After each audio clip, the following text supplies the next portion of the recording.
Hi, this is T.H. Culhane for Solar Cities. I'm walking through the Aqueduct, the historic Croton Aqueduct that carries water from the Croton Reservoir to New York City, and it's passing through the Mercy campus and the Mercy Woods, where I grew up and learned most of my natural history. Up the hill here is Dobbs Ferry Middle School and Dobbs Ferry High School, which is where I went to middle school and high school. And we're bringing back to this community ideas that we learned in Pune, India, from Dr. Anand Karve from the Appropriate Rural Technology Institute, who showed that you could use kitchen waste as the most efficient and robust form of solar energy that is available 24 hours a day, come rain or shine, 365 days a year, because we all have kitchen waste, or market waste, vegetable and animal waste. And the idea is to use ubiquitous tanks that are found anywhere in the world. In India, they were using cylindrical water tanks, and they're great, and they work in warm temperatures and where they're available. But when we went to work in Alaska, there were no easy to find, inexpensive cylindrical water tanks, and it's very cold, so you couldn't have an open floating digester design. So I decided to work with what the local material that was available would afford me, and that were IBC tanks.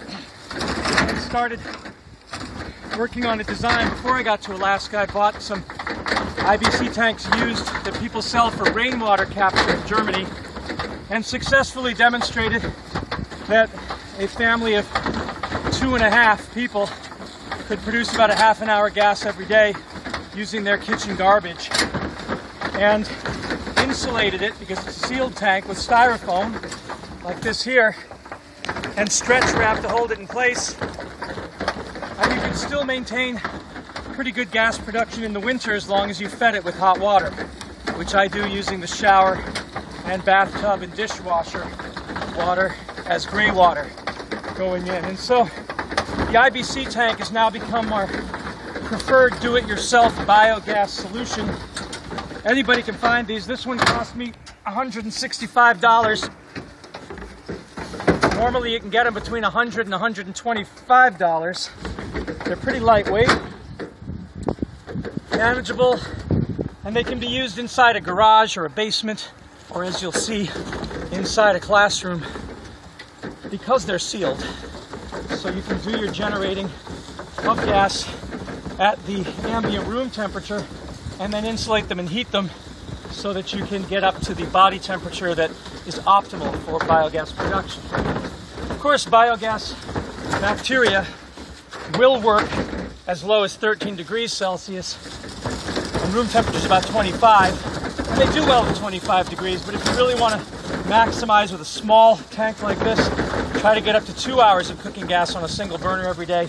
You want to get the temperature up, and working indoors makes that a whole lot easier, because once you insulate it and you feed it with warm water, you're not getting all that extreme heat loss that we're getting with my two systems on my porch in Germany. So this is going to be the first experiment with internal IBC biogas digesters probably in the world. We did put them in a 40-foot, what do you call those? A 40-foot Connex. Put them in a 40-foot Connex in Alaska with Dr. Katie Walter Anthony from the University of Fairbanks and Adam Lowe, high school chemistry teacher at Cordova High School. And that Connex, we heated one chamber. We split it into 2 rooms. We heated one to 25 degrees Celsius and one 15 degrees. But we have no experience, because it was a Connex and we had to artificially heat it and insulate it. We have no experience with indoor biogas in an average setting. So that's what this is going to be about. And we're going to do 2 things.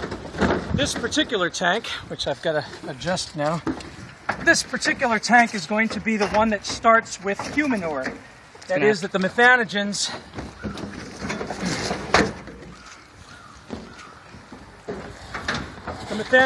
are going to come from toilet waste, while the other tank that's already in room 304 at Mercy was started with horse manure.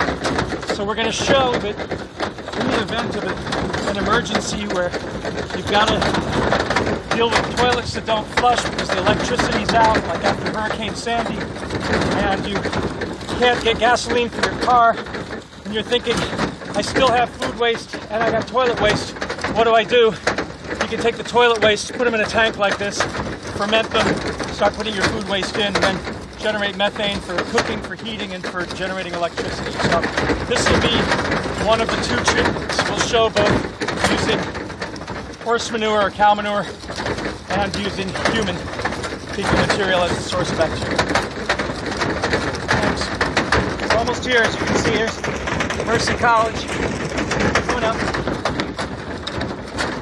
Catch you in a few minutes.